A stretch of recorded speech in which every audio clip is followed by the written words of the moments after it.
Megan Hicks of I Run Far, and I'm here with Michael Wardian. He's the winner of the first ever Squamish 50-mile, 50K, I don't know, what do we call it? The 50-50 or the 50-50 stage race? I think it was just the 50-50. Just the 50-50. I feel like a stage race has to be a little longer, maybe. You need like one more day to call it an official stage race? Yeah, I think so. Probably. How are you doing? Great. Yeah. Awesome. Yeah? Yeah. Couldn't be better. Do you need another 30 miles tomorrow? I would love that. You got something in mind? Well, let's see. What should we send you? Yeah, no, I would be really, I'm really excited. It worked out really well, and I felt a lot more comfortable today than yesterday, and ran, I feel like, a little bit better, so that bodes well. I got a big race in Europe, UTMB coming up. You got something coming up in a couple weeks, don't you? So I gotta run, but I don't get to go home and sleep and like eat. So, well, I guess I can sleep, but they don't stop the clock. Yeah, you don't want to sleep. No. You want to try not to sleep. No, I do not want to sleep. Yeah, if there's sleeping occurring, it's like a Hal Corner march or something, yes, right? yes. But I just want to make it around, so, well, yeah. Let's talk about this race first. You just ran 80 some odd miles in the trails around Squamish. 81, yeah. 81, and Point something.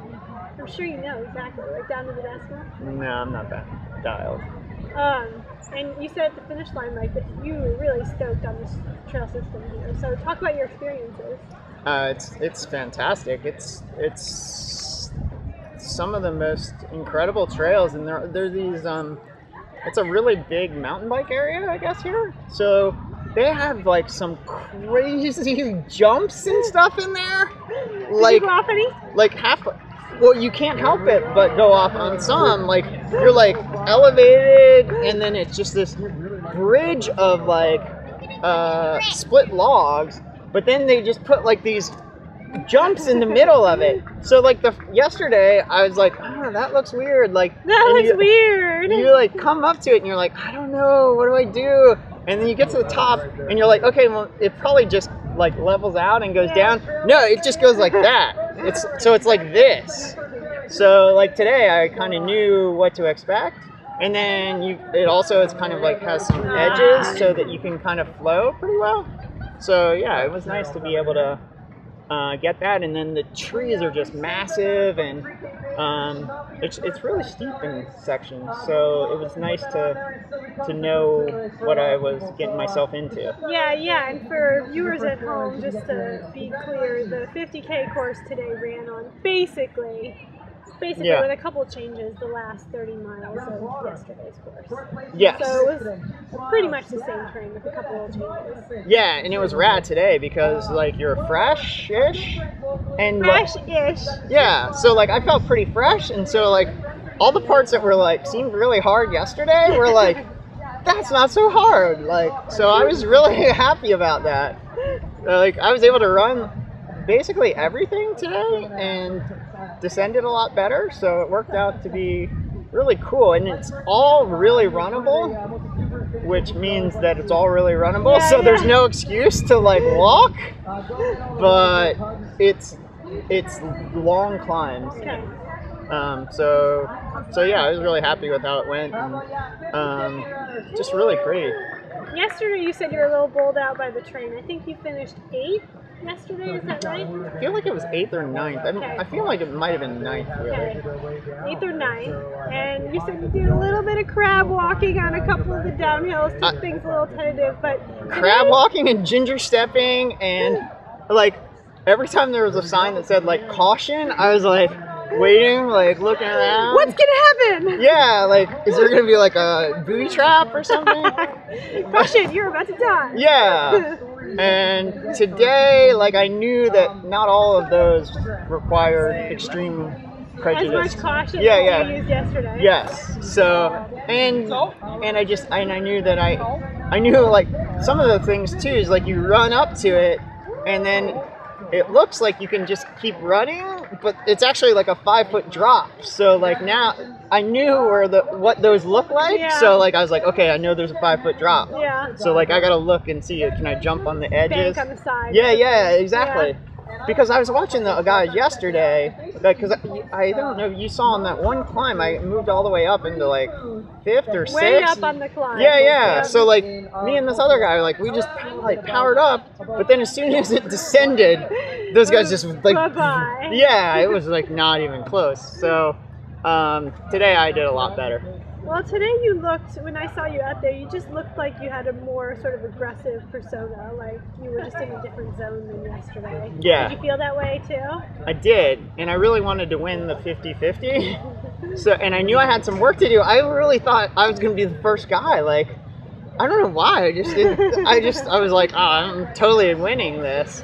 And there's 2 guys ahead of me, so I was like, I'm going to bring the pain today. So I tried to run as hard as I could, and it worked out. You know, I think a guy had maybe like a 5-minute lead on me or something, and I put some time into 5.5 minutes. Yeah, which I was surprised about. So like that was pretty good. And then Mike had a couple minutes, maybe a minute, minute and a half or something. Mike Versteeg, right? Yeah. So quite, good runners. So I just was like, I'm gonna make them really work today. And I was really determined to try to win that, and then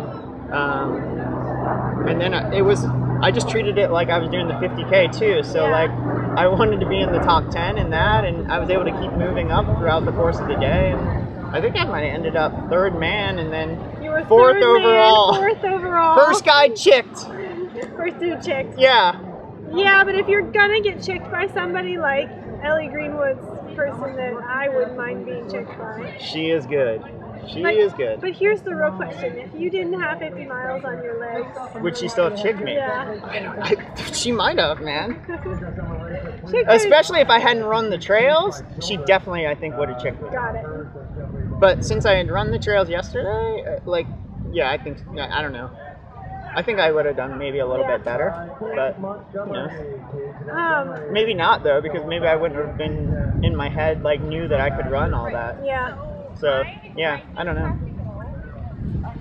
I want to ask you about the way you recover, because you're one of the most prolific racers in our sport. All distances, all speeds, all terrain, anytime, like day, night, ocean, mountain, road, I don't know, like you've done a Spartan, like everything. Open water swim, man. Yeah. 3 miles. 3-mile open water swim. And I ran a 5K in the morning and won, and then I ran a 5 mile the next day and got 2nd. Of course you did. Yeah.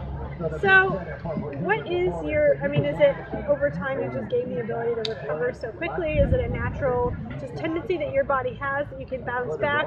Or what are the specific steps you do to recover at the end of, say, a day like yesterday? I try to get in a lot. I try to get in quite a bit of calories, like whatever my body was craving, and then I'm gonna plug some sponsors, but I use some Photobombing, and that, which is nice calories coming back in, and then 110% compression. Did you use that yesterday? You put on the compression in the ice? I didn't do the ice, but I just did the compression. Because sometimes it's hard to travel with the ice. Yeah. Especially in Canada, man. They're like hardcore at the border. They'll be like, not allowed here? Yeah. So I did just the compression. And it works great. And then I got some like tasty food and just kind of loaded up on the stuff at the farmer's market. And I know everyone's annoyed, but I would keep eating a bunch of blackberries and antioxidants. And then I try to keep moving. So like yesterday I was moving around quite a bit, and yeah, I just kind of treat each race as its own thing, and I try to not let, because I did something the day before, affect what I'm going to do the next day. And I think a lot of people, like when things start going well, maybe not as well as they want, they start saying, oh, well, I did such and such yesterday. Yeah. Sorry? Going until 2? Yeah. 2, maybe a little bit longer. Looks like. Great. Are you filming us? We are. Yeah. Sweet. In action? Right now. Yeah. Sweet. Cool. Okay. Are you filming you? Yes. It's all good. It's all good. Everything's okay. Editing works. Cameo. Amazing. You just photobombed. It's Total photobomb.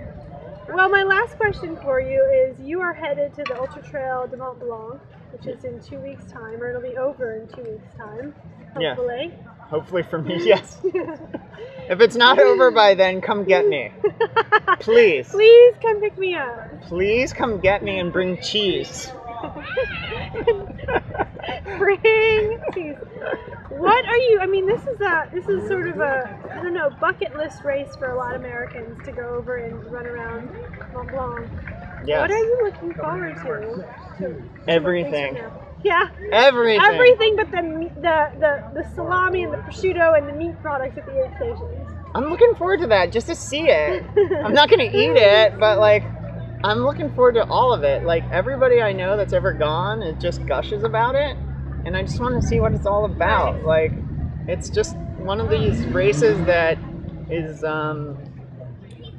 it has like a just legendary status right now, and it's just a cult status. And I also want to just share the trails with like 3,000 like-minded people. Yeah. I'm a little worried that I'm gonna be just like standing on the side watching people just bomb right by me, but yeah, and I just want to make it around the mountain, and I'm hoping for good weather. But I want to see like the little old men with the trays in the middle of the night and the cowbells, and see you guys out there, and the local village people out with their genepi, like yes, partying and yes, watching the scene go by. Yes. And people drinking their wine and offering you wine. Yes. I want all that. You want a cow blocking the trail. Yes. Yeah. Yes. And I want those views where you're like on the ridge and it's just mountain all around, and yeah, and I want to, you know, suffer like everybody else at points and want to quit, and then hopefully be able to rally and then bring it in. Yeah. Yeah. Like, yeah, I want the whole experience, and not just that, I want the part before with the kids race and the whole family's coming out. No, I wish. Oh. No, yeah. But you're gonna watch the kids race. Oh, of course. Yeah. Yes. Okay. Yeah. No, I yeah. It's the week before school, so Jennifer doesn't want to. Doesn't work. No, yeah, she doesn't want to come, and the boys are like gung ho, but yeah, she's not excited about it. But I think maybe I'll go and get a lay of the land, and then hopefully maybe next year we can do it if it works out. And, awesome. Yeah, I just it's a scene, you know, and I hope I want to see what it's all about, and I've heard about it for years, and I've been signed up a couple times to go and never made it. So like, yeah, I want to do it, and this is your year. Yeah, you know, injury-free, support from sponsors. Yeah, this is it. Yeah, I've got great support, and healthy, and motivated, and yeah, I think it'll be great. Well, we look forward to seeing you make that loop around the mountain in 2 weeks' time. Yes. In the meantime, congrats on your 50-50 win here at the Squamish Trail Festival. Yes. Yeah. Thank you very much. Yeah, it was really cool, and it was cool to get third male today. Yeah. Super sweet. Third male in the 50K. Yes. Fourth overall. Yes. Chick-fil-A Greenwood, no big deal? No, man. NBD? She showed me how it's done, man. She showed you how it's done. I should have run faster. I think the next time I'll be seeing you is probably like rolling around in fondue and Chamonix in just a couple weeks. If that's what's done there, I heard they do not do takeout coffee. So must sit and have your espresso. I guess so, yeah. I might even have an espresso. I don't even drink espresso. Don't ever ask for a big cup of coffee. It's frowned on? Yeah. What other things should I know? Well, yeah, sit and drink your espresso. If you want a lot of volume, you have to ask for an Americano. Oh, yeah. And in Italy, I don't know all the rules, but there's rules about what time of day you can drink different kinds of coffee. Oh, yeah, I've heard that. Yeah. So like you can't order cappuccino. Yeah, it's like nighttime, I think. Or you can't order it before 3 or something, right? Like It's something. Yeah. So no cappuccinos for breakfast. So. Yeah, I know. It's gonna be great. I want all that stuff, and Yeah, I'm looking forward to like the little old French lady just whooping my butt on some of those climbs, you know? She might. Yeah, and like playing, like I think I might even play with some poles and stuff. So, Awesome. but yeah. Well, look forward to it. Congrats again. Yeah, thank you very much. And this is one of those races. Like if you know the people out there are ever thinking of trying to make a bucket list race, this is another one that they should consider. It's pretty epic up here. Squamish is a pretty special place. Yeah. Not just about the trails either. It's about the whole scene. So. Yeah. You've got the bay and the mountains, and it's the adventure capital of Canada.